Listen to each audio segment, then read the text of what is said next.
ഈ വ്യക്തി മുതൽ പ്രസ്ഥാനങ്ങൾ വരെ തോൽവിയെ എങ്ങനെ സമീപിക്കണം എന്ന് പറയുന്നൊരു വിഷയമുണ്ട്. അതൊരു പ്രധാനപ്പെട്ട കാര്യമാണ്. Approach and attitude towards loss, defeat. അത് വിജയത്തെ സമീപിക്കുന്നതിനേക്കാൾ ഏറ്റവും ഗൗരവമുള്ളതാണ്.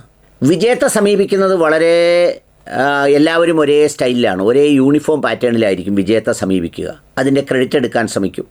അതിൻ്റെ അനുകൂലമായ ഘടകങ്ങൾ എതിരാളികളുടെ വീഴ്ചയാണെന്ന് പ്രചരിപ്പിക്കും.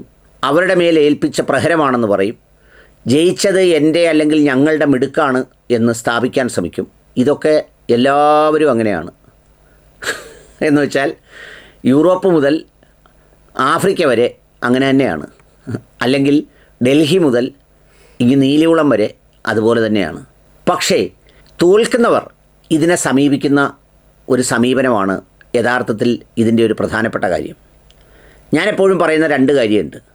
ഒന്ന്, ഈ ഡിഫീറ്റിൻ്റെ ഇമ്പാക്റ്റ് അഥവാ തോൽവിയുടെ ഫലം, അതിൻ്റെ കാരണം സ്വയം ഞാനാണ് അല്ലെങ്കിൽ എൻ്റെ പ്രസ്ഥാനമാണ് കാരണം എന്ന് അംഗീകരിക്കുക എന്നുള്ളതാണ് ഏറ്റവും മാന്യവും എന്ന് മാത്രമല്ല ഒരു വിഷയത്തിൽ ഗുണപരമായ വ്യതിയാനം വരുത്താനും ഏറ്റവും നന്നാവുക. അതിനപ്പുറത്ത് മറുവശത്ത് കുറേ തെറിയും ചീത്തയും കുറേ കഥകളും അല്ലെങ്കിൽ കുറേ ആരോപണങ്ങളും ഒക്കെ ഉന്നയിക്കുന്നതുകൊണ്ട് നമ്മുടെ മുറിവ് പൊറുക്കില്ല, നമ്മുടെ ശരീരത്തുള്ള രോഗാണു ചാവില്ല, നമ്മുടെ ശരീരത്തിനേറ്റ ബാധ ഒഴിയില്ല. ഇപ്പോഴത്തെ തെരഞ്ഞെടുപ്പിൻ്റെ ഫലം വീക്ഷിക്കുമ്പോൾ കോൺഗ്രസ് പാളയത്തിൽ നടക്കുന്ന കാര്യങ്ങൾ നിങ്ങളെല്ലാവരും കാണുന്നുണ്ട്, അല്ലെങ്കിൽ UDF പാളയത്തിൽ. എന്താണെന്ന് വെച്ചാൽ കുറേ ആളുകൾ ഞാൻ പ്രവചിച്ച പോലെ സംഭവിച്ചു, ഞാൻ പ്രവചിച്ച പോലെ സംഭവിച്ചു, ഈ കോർപ്പറേഷൻ കിട്ടുമെന്ന് ഞാൻ അന്നേ പറഞ്ഞില്ലേ എന്നൊക്കെ പറയുന്ന സംഗതിയുണ്ട്. അതന്ന് മാത്രമല്ല എന്നും പറയുന്നതാണ്. ഇലക്ഷൻ എടുക്കുമ്പോൾ എല്ലാം പിടിക്കുമെന്നും. നിങ്ങൾ 2020 നടന്ന തെരഞ്ഞെടുപ്പിൻ്റെ സമയത്ത് നോക്കൂ. അന്നും ഈ നേതാക്കളെല്ലാം കോർപ്പറേഷനുകൾ മുഴുവൻ പിടിക്കുമെന്നും മുഴുവൻ UDF തരംഗമുണ്ടാകുമെന്നൊക്കെ പ്രവചിച്ചിരുന്നു. അന്നുണ്ടായില്ല. അന്ന് ജനങ്ങൾ വോട്ട് ചെയ്തില്ല. ഇപ്പോൾ ജനങ്ങൾ വോട്ട് ചെയ്തു. അതുകൊണ്ട് അത് ജനങ്ങളുടെ മിടുക്കുന്നതിലുപരി എൻ്റെ മിടുക്കാക്കാൻ അല്ലെങ്കിൽ പറയുന്നവരുടെ മിടുക്കാക്കാൻ ശ്രമിക്കുന്നതിൽ ഒരർത്ഥവുമില്ല. അപ്പോൾ വിജയത്തിന് അങ്ങനെ ഒരു പാറ്റേൺ ഉണ്ട്. തോൽവിയെ സമീപിക്കുന്ന കാര്യം ഞാൻ പറഞ്ഞെന്താണെന്ന് ചോദിച്ചാൽ, തോൽവിയെ സമീപിക്കുന്നതിന് ഈ പ്രസ്ഥാനങ്ങൾ മുതൽ വ്യക്തിയിലേക്ക് വരുമ്പോൾ, ഇപ്പോൾ പ്രസ്ഥാനങ്ങളുടെ ഭാഗമായി M സ്വരാജ് എന്ന് പറയുന്ന CPMലെ ഏറ്റവും നല്ല നേതാക്കളിൽ ഒരാളായ M സ്വരാജ് എന്ന് പറയുന്ന അദ്ദേഹം ഒരു അനാലിസിസ് നടത്തിയിട്ടുണ്ട്. അതിൽ അദ്ദേഹം പറയുന്ന ഒന്നാമത്തെ ഭാഗം എനിക്ക് ഓക്കെയാണ്. അതായത് ഈ ഒരു തെരഞ്ഞെടുപ്പ് എന്ന് പറയുന്നത്, ഒരു തദ്ദേശ സ്വയംഭരണ തെരഞ്ഞെടുപ്പ് ലോകം അവസാനിക്കില്ലെന്ന് എല്ലാവരും ഓർക്കണം. അത് സത്യമാണ്. ഒരു പരാജയവും അന്തിമമല്ല, ഒരു വിജയവും അന്തിമമല്ല. അന്തിമമായി ഈ ഭൂമിയിൽ ഒന്നുമില്ല. അത് സത്യമാണ്. അതിൻ്റെ രണ്ടാമത്തെ ഭാഗം ജമാഅത്ത് ഇസ്ലാമി RSSൻ്റെ കാർബൺ കോപ്പി. അതിലൊരു കാര്യമുള്ളത്, ഈ ജമാഅത്ത് ഇസ്ലാമി RSSൻ്റെ കാർബൺ കോപ്പിയാണ്, അല്ലെങ്കിൽ വർഗീയ ശക്തികളുമായി ചേർന്നുണ്ടായ വിജയമാണ്, അല്ലെങ്കിൽ ഞങ്ങൾക്ക് തോൽവി സംഭവിച്ചിട്ടില്ല എന്നൊക്കെ പറയുന്നത്, അതൊക്കെ വെറുതെ സിംറ്റമാറ്റിക് ഫോൾസ് ട്രീറ്റ്മെൻറ്റാണ്. അതായത് ലക്ഷണങ്ങളെ നോക്കി ശരിയല്ലാതെ ചികിത്സ ചെയ്യുന്നതിന് അങ്ങനെ ഒരു ശൈലിയാണത്. കാരണം നോക്കി ശരിയായ ചികിത്സ ചെയ്യലാണ് അതിൻ്റെ ഉത്തമമായ സംഗതി. ഇപ്പോൾ M സ്വരാജിനെ പോലെ ഒരാൾ, കാര്യങ്ങൾ നല്ല ബോധ്യമുള്ള ആളാണ്. CPMൽ കാര്യങ്ങൾ അറിയാത്തവരായ ആരും ഉണ്ടാവില്ല. പക്ഷേ ഈ അറിയാവുന്ന കാര്യങ്ങൾ പുറത്തു പറഞ്ഞില്ലെങ്കിലും അകത്ത് പറയേണ്ടത് അനിവാര്യമാണ് എന്നൊരു യാഥാർത്ഥ്യം ഈ പാർട്ടിയെ സ്നേഹിക്കുന്ന ഏറ്റവും ചെറിയ സഖാക്കൾ മുതൽ ഏറ്റവും മുതിർന്ന ആളുകൾ വരെ ഉണ്ടാകേണ്ടത് അനിവാര്യമായ കാര്യമാണ്. ഇപ്പോൾ പറയുന്നതുകൊണ്ട് കുഴപ്പമുണ്ടാവില്ല. എന്ന് വെച്ചാൽ ഈ ഗവൺമെൻറ് ഒരുപാട് കാര്യങ്ങൾ ചെയ്ത ഗവൺമെൻറ്റാണ്. ഈ ഗവൺമെൻറ്റിന് ഒരുപാട് അഡ്വാൻറ്റേജ് കിട്ടിയിട്ടുണ്ട്. സാധാരണ ഏതെങ്കിലും സർക്കാരുകളുടെ കാലത്തുണ്ടാകുന്നത് പോലെ വ്യത്യസ്ത ഗ്രൂപ്പുകൾ, വ്യത്യസ്ത ആശയധാരകളുടെ ഏറ്റുമുട്ടലൊന്നും ഉണ്ടായില്ല. എല്ലാം ക്യാപ്റ്റനെ അഥവാ പിണറായി വിജയൻ സഖാവിനെ കേന്ദ്രീകരിച്ചാണ് നടന്നത്. പാർട്ടിയും ബാക്കിയുള്ള കാര്യങ്ങളുമെല്ലാം അതേ നിലപാടിലും നയത്തിലും തന്നെയാണ് നിന്നു പോയതും തുടർന്നു പോയതും. പക്ഷേ ഒരുപാട് സംഭവങ്ങൾ, അതിനോട് കാണിച്ച സമീപനങ്ങൾ, ഇതൊക്കെ ഏറ്റവും പ്രധാനപ്പെട്ടതാണ്. ഇപ്പോൾ ഉദാഹരണത്തിന് ഈ പറയുന്ന ആശാസമരം, അവരെ ഇട്ട് എത്ര നാൾ നിർത്തുന്നോ അത് രാഷ്ട്രീയ തീരുമാനമാണെന്നും പറഞ്ഞ് മാസങ്ങളോളം നീട്ടിക്കൊണ്ടുപോയി. യഥാർത്ഥത്തിൽ അവിടേക്ക് മുഖ്യമന്ത്രി തന്നെ അവരുടെ ഇടയിലേക്ക് കയറി ചെന്ന് അവരോട് കാര്യങ്ങൾ സംസാരിച്ച് അവിടെ വെച്ച് അതിൻ്റെ പരിഹാരം കണ്ട് ഡിക്ലെയർ ചെയ്തിട്ട് പോരുന്നെങ്കിൽ എന്തും മനോഹരമായി തീർന്നേനെ. എന്നാലോചിച്ച് നോക്കൂ. രണ്ടാമത്തത്, അകാരണമായ ഈ ജമാഅത്ത് ഇസ്ലാമി പ്രയോഗവും അതുപോലെയുള്ള മുസ്ലിം സമുദായത്തെ പഴിചാരലും മലപ്പുറത്തെ പഴിചാരലും അടക്കമുള്ള സംഗതികളും, അതുപോലെ നമ്മുടെ വെള്ളാപ്പള്ളിയേഷൻ, നടേഷനൈസേഷൻ ഓഫ് കേരള പൊളിറ്റിക്സ് എന്ന് പറയുന്ന ഒരു പ്രോസസ്സ് നടേഷനൈസേഷൻ ഓഫ് കേരള പൊളിറ്റിക്സ്. ഒരു CPM പൊളിറ്റിക്സ് അങ്ങനെ കേന്ദ്രീകരിപ്പിച്ച് പുള്ളിയെ കൊണ്ടു നടന്ന് പുള്ളിയുടെ നേരിട്ട് പറയുന്ന പ്രസ്താവനകളുടെ ഓണർഷിപ്പ് ഏറ്റെടുത്തില്ലെങ്കിലും പരോക്ഷമായി പുള്ളി നല്ലവനാണെന്ന് ധ്വനിപ്പിച്ച് കൊണ്ടു നടന്ന സംഗതി എത്ര അപമതിപ്പുണ്ടാക്കി. ബാങ്കിലെ തട്ടിപ്പുകൾ എത്ര അപമതിപ്പുണ്ടാക്കി.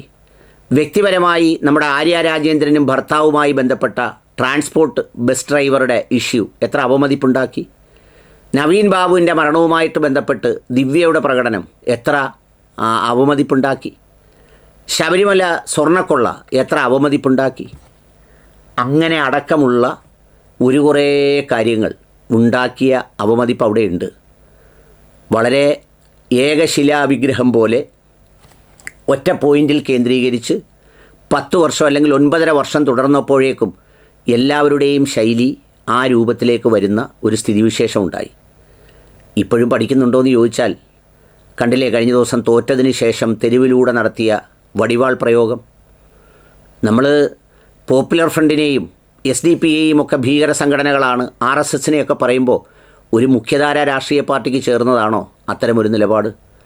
അതുപോലെ തന്നെ കൊലപാതക കേസിൽ ശിക്ഷിക്കപ്പെട്ട് ജയിലിലായിരിക്കുന്ന ആളുകളെ പണ്ടത്തെ കാലത്ത് കമ്മ്യൂണിസ്റ്റ് പാർട്ടിയുടെ പോരാട്ട നാളുകളിൽ ചെയ്ത പോലെ ഇന്ന് സുതാര്യമായ മറ്റൊരു ജനാധിപത്യ വ്യാഖ്യാനവും മറ്റൊരു ശരികളുടെ കാലഘട്ടവുമെന്നൊക്കെ നമ്മൾ പൊളിറ്റിക്കൽ കറക്റ്റ്നെസ്സിൻ്റെ കാലഘട്ടം സംസാരിക്കുന്നതിനിടയിൽ അത്തരം സംഭവങ്ങൾ എന്തെങ്കിലും ഗുണകരമായ സംഗതിയാണോ? അവരെ സ്വീകരിക്കാൻ നേതാക്കൾ പോകുന്നു, മാലയിട്ട് കൊണ്ടുവരുന്നു, പ്രതികളായവരെ 365 ദിവസത്തിൽ 200 ദിവസവും പുറത്ത് നിർത്തുന്നു.